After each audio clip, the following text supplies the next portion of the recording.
Jangan tipu-tipu.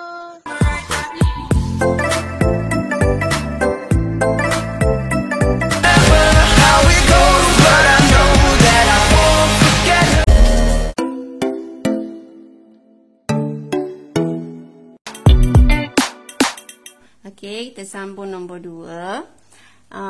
Soalan ni dia bandaraya. Dia bagi bandaraya Washington di Amerika Syarikat dengan bandaraya Lima di Peru. Dia bagi longitud kedudukan masing-masing. Okey.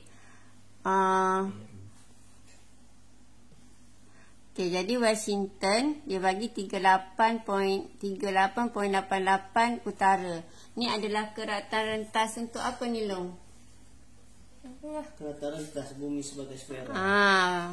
Keratan rentas bumi sebagai sfera. Jadi kena retilah lukis ni. Kalau tak reti kena belajar.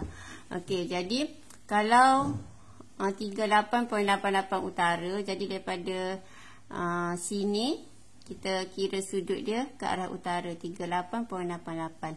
Kalau selatan, jadi daripada sini paksi kat sini ke bawah ke selatan 12.04. Kalau makin besar makin ke bawah. Jadi bila kita keluarkan antara W dengan L ni, kita keluarkan keratan rentas ni, kita akan dapat satu bentuk apa ni? Sektor bulatan. Okey.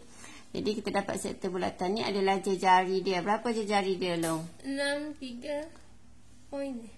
Tak ada poin. 6371. Lepas tu dia macam mana dapat sudut ni? Kita tambahkan kedua-dua ni. Sebab nak kira jarak dia ni, kita kena kira panjang lengkuk. Semua ni adalah panjang lengkuk dia.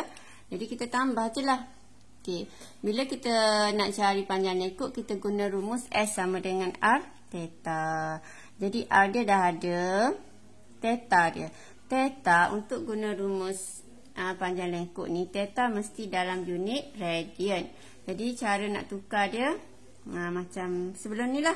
Darab dengan 3.142, jadi 180 duduk bawah. Yang mati darjah dengan darjah tu, baru keluar radian dia. Jadi dapat 0.888. Okey.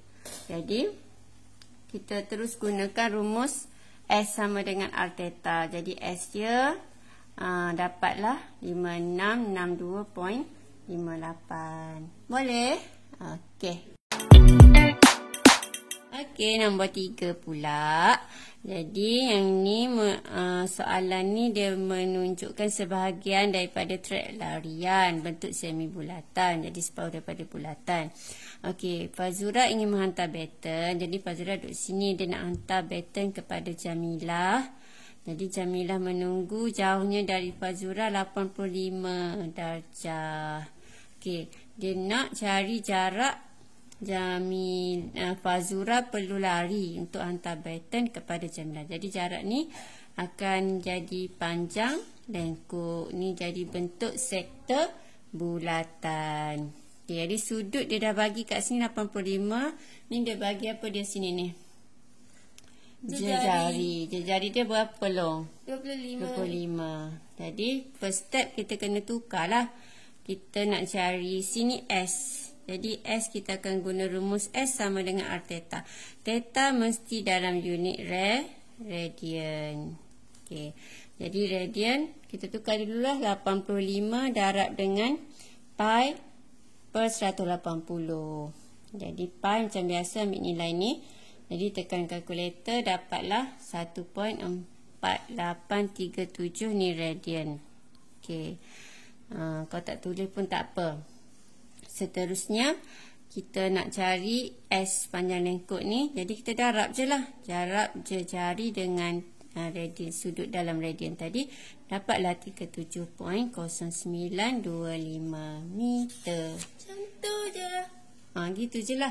Jadi kalau tengok soalan tu baca dulu. Jangan tengok soalan dah takut dah, ingat tengah lari ke apa. Okey, nombor 4. Nombor 4 pula. Okey, dia bagi gambar rajah tingkap. Okey, siapa suka mengintai tu, tengok soalan ni betul. terdiri daripada segi empat tepat. Ni segi empat tepat. Dan semi bulatan ni semi bulatan. Lebar tingkap.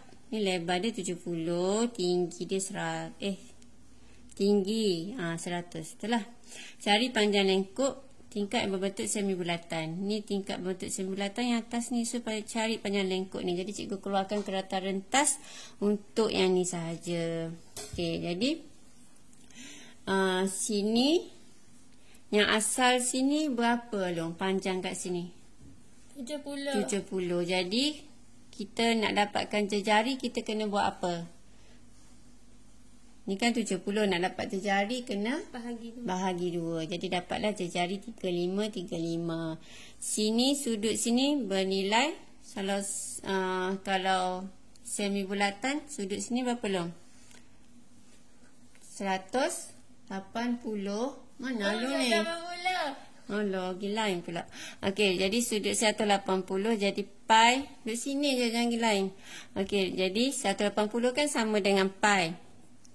Pi adalah sama dengan 180 dan nilai pi adalah 3.142. Okey. Jadi S sama dengan R theta. R dia ambil 35, jangan ambil 70. Darab dengan pi dia 3.142. Jadi dapatlah S dia yang ni. Okey, dia nak perimeter keseluruhan tingkap. Jadi ukur keliling tingkap kita tambah je lah. Yang semi bulatan tadi tambah dengan 100 tambah 70, sini pun samalah 100 juga.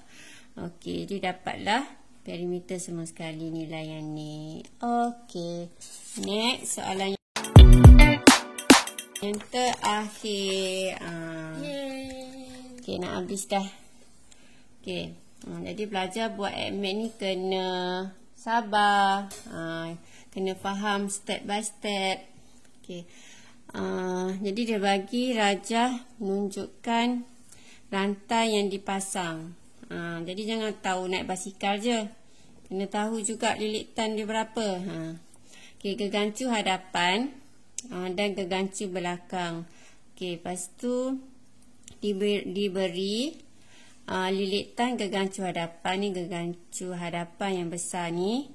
Ni cikgu tanda kat sini lilitan 1 yang besar lah. Yang pertama yang besar 50.8. Okey, dan lilitan yang kedua 30.5. Okey, jadi dia nak cari apa? Panjang rantai. Panjang rantai semua sekali ni. Jadi kita kena cari yang ni dah ada. So kita kena cari yang ni dengan yang ni. Yang ni bentuk adalah sebahagian daripada sektor bulatan. Jadi nak cari ini dia jadi panjang lengkuk lah. Nak cari perimeter yang ni. Dia adalah S. Jadi kita akan guna rumus S sama dengan R theta. S sama dengan R theta. Jadi kita cek. Kita dah ada belum R dengan theta? Okay, theta dah ada. Theta ni kita akan tukar kepada unit radian. Okay. Lepas tu kita kena cari R dululah. R tak ada. Jadi berdasarkan maklumat L ni. Okay, L sama dengan 50.8. Kita guna rumus lilitan. Lilitan rumus dia apa long? 2 pi J. Ya, pandai. 2 pi J. Jadi 2 pi J sama dengan 50.8. Kita nak cari J je. 2 pi pindah sebelah jadi bahagi. Jadi pi ni apa? Cikgu lupa nak tulis terus 3.142. Jadi sepatutnya 3.142 lah. Okey, darab bahagi, selesaikan dapat 8.0840 kalkulator. Jadi pelajar boleh tekan kalkulator, boleh guna yang macam ni terus, pecahan terus. Jadi 50.8. Okey, lepas tu 2 darab dengan pi adalah 3.142. Jadi dapat sama dengan ni, tukar pada decimal. Jadi dapatlah 8.0840. Okey. Jadi pelajar yang guna kalkulator lama tu boleh tekan 50.8 bahagi 2. Lepas tu tekan lagi bahagi 3.142. Dapat. Okey. Ni kita dapat jejari untuk lilitan yang besar ni, jejari yang ni. Jadi jejari yang ni adalah 8.0840. 8.0840. Okey, lepas tu kena label kat gambar rajah, takut tertukar nanti. Jari yang kedua sama je step dia. Jadi setelah dikira dapatlah jari yang kedua ni 4 point. Ni jari yang kedua, cikgu malah nak tulis dah, cikgu buat nampahan aja. Dapat sini. Okey, yang penting awak faham. Tak faham tanya. Okey. Lepas tu kita dah ada jari, kita cari theta untuk setiap gegancu. Jadi theta yang pertama, gegancu yang besar yang pertama ni 1.85 darab dengan pi per 180. Macam biasalah tu kepada unit radian kena bahagi dengan 180. Okey, ni dapat theta yang besar yang pertama. Lepas tu dapatlah cari S dia. Kita nak cari litan dia. Jadi S sama dengan R theta. Didarabkan dapat 26.1057. Lepas tu theta yang kedua pula tukarlah 160 darab dengan pi per 180. Jadi dapatlah theta yang kedua yang ni. Cari pula lah gegancu yang kecil ni, lilitan yang ni. Okey. R ni theta dia, darabkan. Okey, jadi nak dapatkan semua sekali rantai basikan ni, tambah semua. Ambil tadi lilitan gegancu yang besar tambah dengan gegancu yang kecil, tambah kedua-dua belah ni 25 tambah 25. Jadi dapatlah jawapan dia ni. Okey, jadi siaplah latihan 1.4. Jadi cikgu harap pelajar dapat buat dan faham. Drop it.